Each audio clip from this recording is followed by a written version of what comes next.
Sejam muito bem-vindos e bem-vindas a mais uma jornada de conhecimento. Hoje é dia 5 de março de 2026 e a nossa análise de hoje convida quem nos escuta a entrar num espaço que é, fascinante. É, um espaço muito profundo mesmo. Exatamente, é onde culinária, magia, resistência histórica e botânica simplesmente se encontram e se misturam de um jeito muito único. O objetivo dessa nossa imersão de hoje é explorar a metafísica e a importância antropológica das famosas comidas de santo dentro do candomblé. Sim, e para a gente compreender a magnitude real desse tema, nós mergulhamos numa pilha de fontes que é riquíssima. Nossa, muito material. Muito. A nossa base hoje passa pelo artigo acadêmico do antropólogo Roger Sansi.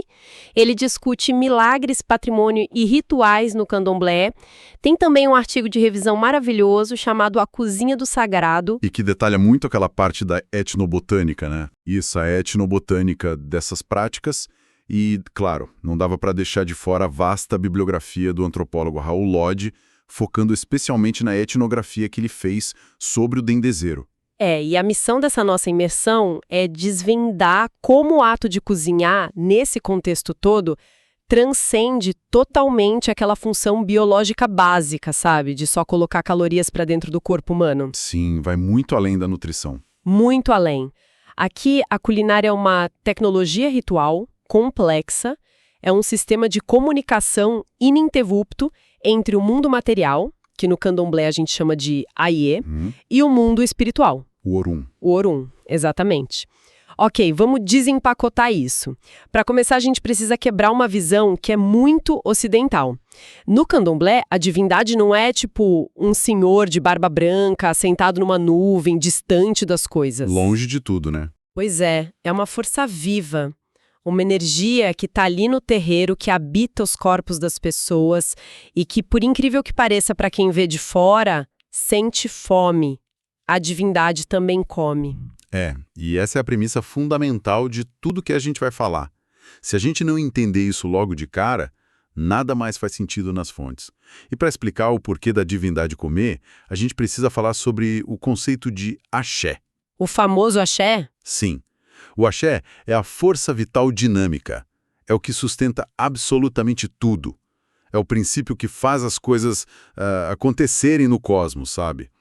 E o ponto crucial aqui, que o Lodge e os outros autores batem muito na tecla, é que o axé não é uma ideia abstrata. Não é uma metáfora, né? De jeito nenhum. Ele é físico, ele permeia a matéria. Portanto, o alimento acaba sendo o principal condutor dessa energia. Quando uma comida é preparada lá no terreiro, ocorre uma alquimia mesmo. O axé de quem cozinha, o axé daquela planta ou daquele animal e o axé da intenção se unem numa coisa só. E tem um detalhe maravilhoso sobre o axé nas nossas fontes, que me chamou muita atenção. Ele não obedece à lógica de mercado. Nem um pouco. Ninguém pode ir ali na esquina e, comprar um pote de axé, sabe? Ele circula exclusivamente através de uma rede de dom e de reciprocidade.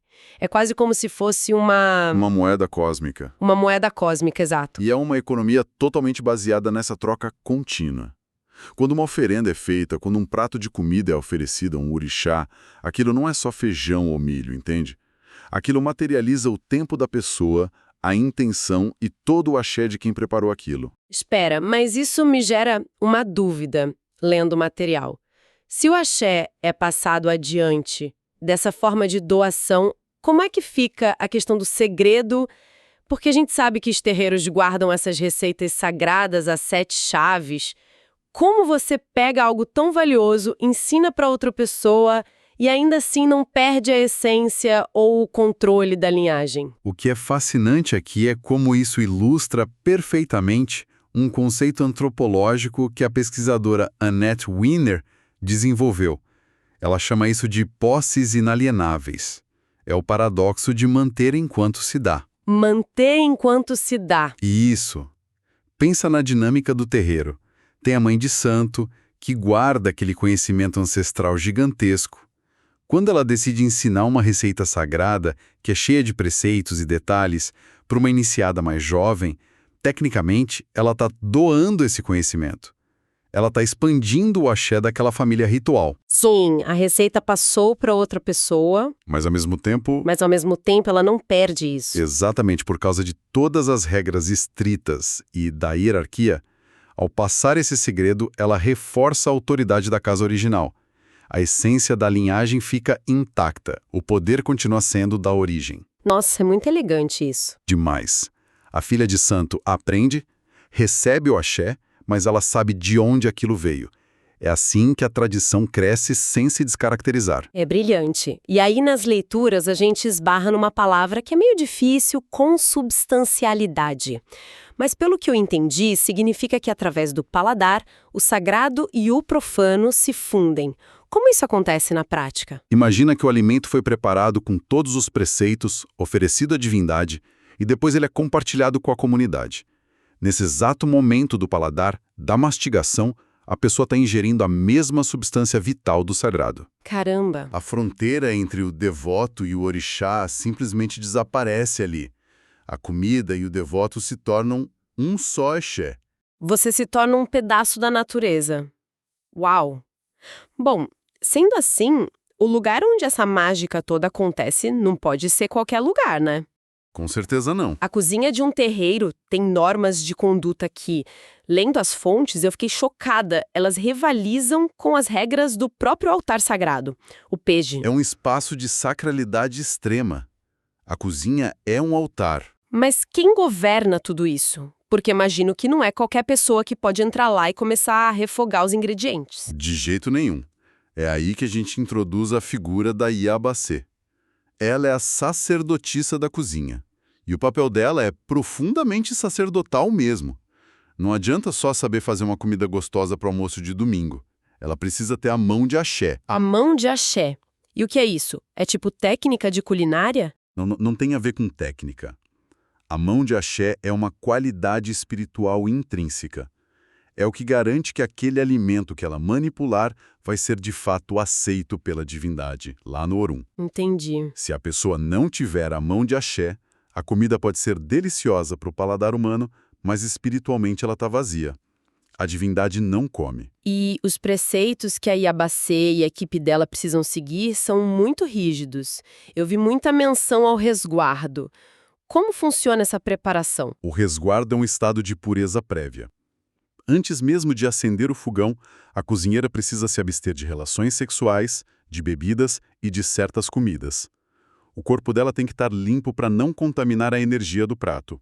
E durante o preparo, o ambiente exige um silêncio meditativo. Ou então aqueles cânticos específicos, né? Isso cânticos para evocar a energia certa. E a hierarquia lá dentro é muito clara. Os iniciados mais novos ficam com o trabalho pesado, tipo lavar, limpar, carregar. Mas o tempero final... O tempero final é da Iabacé. Da Iabacé ou da Mãe de Santo. E tudo transmitido de forma estritamente oral, sem receita escrita. E olha só que loucura!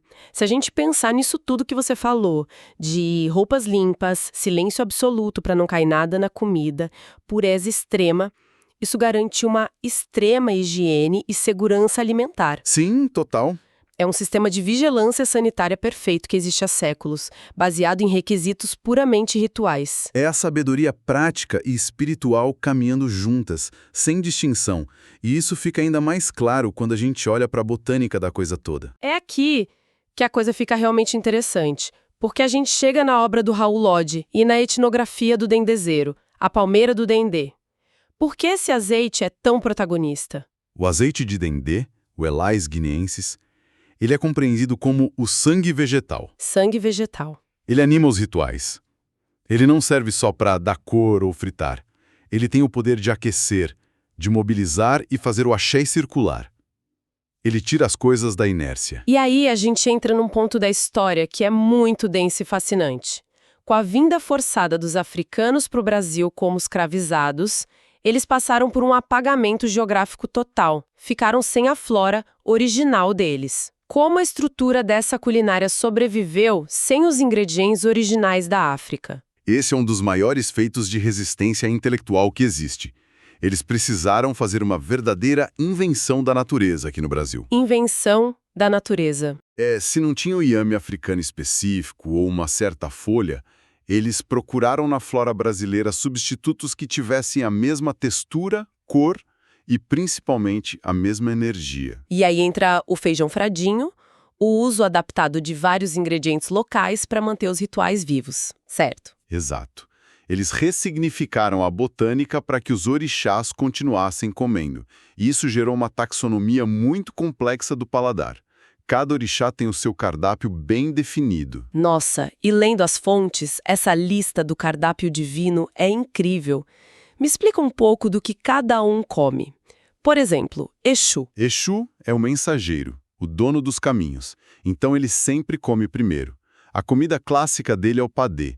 Se a ideia é dar dinâmico, faz-se o padê de farinha com muito dendê. Bem quente. Quente. Mas se é para apaziguar, faz um padê com mel ou água. Tem também o ecuru, que é mais neutro. E Ogum e Oxóssi. Aí são comidas rústicas, comidas de sobrevivência e de caça. Ogum ganha o inhame assado, que reflete a dureza do metal. Oxóssi ganha o axoxô, que é milho vermelho e coco, simbolizando a caça e a fartura da colheita. E os orixás do fogo, Xangô e Yansan. Comidas quentes e intensas. Xangô come o amalá, que leva quiabo. Yansan ganha o acarajé, que é o feijão fradinho frito fervendo no dendê, comida dos ventos e tempestades. Já Oxum e Iemanjá, senhoras das águas. Divindades das águas doces e salgadas. Elas preferem comidas belas, doces, claras. O Omolocum para Oxum, o Ebô para Iemanjá. E Nanã e Oxalá. Nanã é a mais velha, ligada à lama primordial, então ela ganha comida sem corte de metal, como o efó. Não pode usar faca de ferro. E Oxalá, o pai da criação, é o extremo oposto do dendê.